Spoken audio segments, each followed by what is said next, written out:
John Wick 4 release हो चुकी है और 4 ही मूवीज से जॉन विक फ्रेंचाइजी ने साबित कर दिया है कि वो अपने कैरेक्टर्स, एक्शन, बेहतरीन कहानी और अपने यूनिवर्स और उसके इनर वर्किंग्स को दिखाकर मार्वल और डीसी के बराबर एक फैंडम जनरेट कर सकते हैं। And in my opinion in movies के अंदर बहुत सारी चीजें ऐसी भी हुई हैं जो कहीं न कहीं मार्वल और डीसी की मूवीज से भी अच्छी हैं। और जैसा कि मार्वल और डीसी दोनों ही एक न एक टाइम पर रिबूट होने वाली हैं, उन्हें इन चीजों से सीखना चाहिए और खुद में बदलाव लाने चाहिए। और आखिर वो कौन कौन सी चीजें हैं, उन सब के बारे में जानने के लिए आपको इस वीडियो को पूरा का पूरा देखना होगा। हे गाइस, मेरा नाम है पंकज सागर और आपका स्वागत है गेमों को हिंदी के एक और फ्रेश वीडियो में। Now without wasting any more time, let's get started.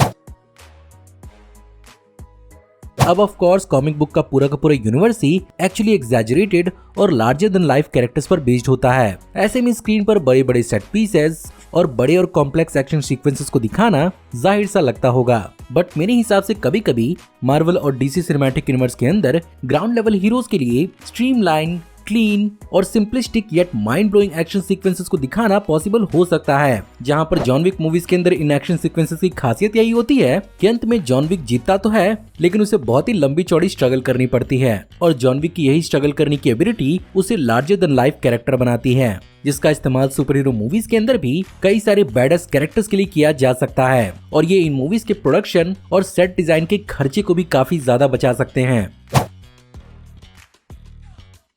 John Wick की मूवीज की एक बात बहुत खास होती है और वो होती है हर मूवी के एंड के बाद एंटिसिपेशन का बिल्ड होना। और यहाँ पर वो चीज इसलिए ऐसा हो पाती है क्योंकि जॉन विक की कहानी के थ्रू ही हमें सारे के सारे उसके यूनिवर्स को एक्सप्लोर कराया जाता है। जहाँ पर एग्जाम्पल के रूप में हमें जॉन विक चैप्टर 2 के अंदर पता चलता है कॉन्ट्रैक्ट्स के बारे में और एक्चुअली वो किस तरह से काम करती हैं और उसे तोड़ने के बाद उसका अंजाम क्या भुगतना पड़ सकता है। और एक काइंड ऑफ कंसिस्टेंट पेस के साथ हम धीरे धीरे इस पूरे के पूरे सिनेमैटिक यूनिवर्स के फैन बनते जाते हैं। लेकिन यहाँ पर जॉन विक की फ्रेंचाइजी को इसका फायदा इसीलिए मिलता है क्योंकि बहुत सारे ऑडियंस को जॉन विक की ओवरऑल कहानी के बारे में नहीं मालूम और वो उसके फेट और फ्यूचर को लेकर आने वाली मूवी के अंदर एक्साइटेड होते हैं। वहीं पर मार्वल या डीसी मूवी से इसे कंपेयर करें तो यहाँ पर अल्टीमेटली कोई न कोई कहानी किसी बड़े कॉमिक बुक क्रॉसओवर या इवेंट को ही टीज करती है और कहीं न कहीं से फैंस इस बात का अंदाजा लगा ही लेते हैं कि आखिर होने क्या वाला है। अब ऑफ कोर्स नेसेसरली ये कोई बुरी चीज नहीं है, पर ये चीज काइंड ऑफ अब धीरे धीरे पुरानी होती जा रही है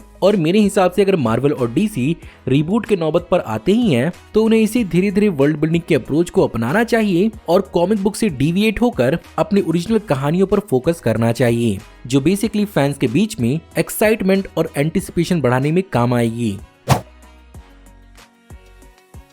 और बात वर्ल्ड बिल्डिंग की आ रही है तो ये बात मुझे समझाने की तो बिल्कुल भी जरूरत नहीं है कि जॉन विक की फ्रेंचाइजी ने कितनी खूबसूरती से वर्ल्ड बिल्डिंग की है और ऑलमोस्ट इस फ्रेंचाइजी के सारे फैंस को चौथी मूवी तक इस पूरे के पूरे यूनिवर्स की वर्किंग को समझा दिया है, वो भी बिना किसी ओवर एक्सपोजिशन के, सिर्फ और सिर्फ कैरेक्टर्स के एक्शन और उनके इंटरैक्शन से। फॉर एग्जाम्पल चैप्टर 1 के अंदर हमें समझाया गया पूरे के पूरे कॉन्टिनेंटल होटल के वर्किंग्स और उसके रूल्स और पनिशमेंट को, और साथ ही साथ चैप्टर 3 में इंट्रोड्यूस किया गया ब्लड ओथ्स के कॉन्सेप्ट को और जॉन विक के ग्रेटर अंडरवर्ल्ड की हायरार्की को और कैसे एक चेन ऑफ होटल्स गैंगस्टर्स की एक शैडो गवर्नमेंट की तरह काम करती है। मैं जानता हूँ कि बात जब सिनेमैटिक यूनिवर्स के अंदर आती है तो इतनी सारी मूवीज और कैरेक्टर्स को मैनेज करने के चक्कर में चीजें शायद उतनी एफिशिएंट नहीं हो सकती हैं, पर जॉन विक मूवीज ये बात प्रूव कर चुकी हैं कि अगर ऑडियंस को चीजें छोटे छोटे फॉर्म में एक्सप्लेन किया जाए, वो भी इंटरैक्शन और एक्शंस के थ्रू, तो ऑडियंस इतनी भी बेवकूफ नहीं है। और डेफिनेटली जो जॉन विक के कैरेक्टर के साथ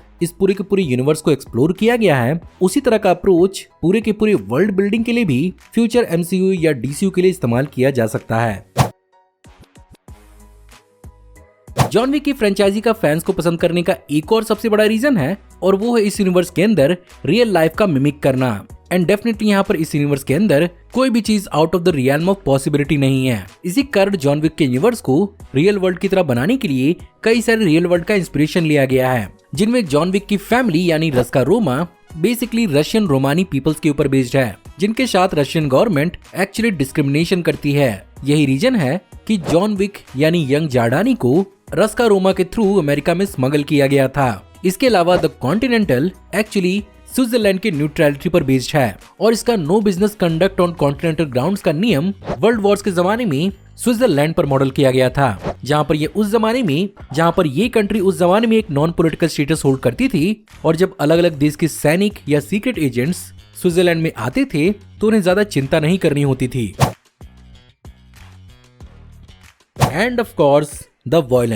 वॉयलेंस की बेशर्मी, वो भी बेहतरीन सिनेमैटिक्स के साथ पिरोई हुई, बहुत पैसे छाप सकती है। और ये चीज अब मार्वल और डीसी दोनों को समझना होगा कि अब PG-13 वाला जमाना बहुत दूर चला गया है और PG-13 मूवीज को देखने वाली ऑडियंस भी अब बड़ी हो चुकी है। ऐसे में उन्हें अगर अपनी पोजीशन को मेंटेन रखना है तो उन्हें अपनी वॉयलेंस वाली शर्म छोड़नी होगी और यहाँ पर मूवीज के अंदर वॉयलेंस को अपनाना होगा। डेफिनेटली यहाँ पर रियल लाइफ में बहुत ही अलग अलग प्रकार के सुपर हीरोज हो सकते हैं और PG-13 ऑडियंस के लिए भी PG-13 सुपर हीरोज भी हैं, लेकिन सबको PG-13 कर देना ये अच्छा नहीं है। और अभी हम बस इमेजिन ही कर सकते हैं कि मार्वल सिनेमैटिक यूनिवर्स के अंदर वुल्वरीन और डेडपुल को आखिर किस तरह से दिखाया जाएगा और कहीं यहीं पर MCU वॉयलेंस के मामले में थोड़ी कंजूसी न कर दे। वैसे इस चीज के लिए मैं DCU से थोड़ा संतुष्ट जरूर हूँ, जहाँ पर जेम्स गन ने अपनी द सुसाइड स्क्वाड मूवी और अपनी पीसमेकर सीरीज से इस बात को तो साबित कर दिया है कि उन्हें अपनी कहानी के अंदर वॉयलेंस को इस्तेमाल करना आता है। बस यहाँ पर डर मार्वल सिनेमैटिक यूनिवर्स से है। सो गाइस, ये था एक ब्रीफ सा वीडियो जॉन विक की फ्रेंचाइजी के ऊपर। अगर आपको आज की वीडियो पसंद आई हो तो प्लीज वीडियो को लाइक जरूर करिएगा और आप इस वीडियो से कितना एग्री करते हैं और आपका जॉन विक की फ्रेंचाइजी के ऊपर क्या ओपिनियन है, हमें कमेंट्स में शेयर करना मत भूलिएगा। हमारी आने वाली ऐसी ऑसम वीडियोस को देखते रहने के लिए हमारे चैनल को सब्सक्राइब करिए, बेल वाले आइकन को दबाइए और हमारी वीडियोस को बिना मिस किए एंजॉय करते रहिए। और अगर आप चाहें तो इस वीडियो के लिंक को अपने दोस्तों के बीच में जितना हो सके उतना शेयर करें। Thank you for watching, see you in the next video. Till then take care, good bye.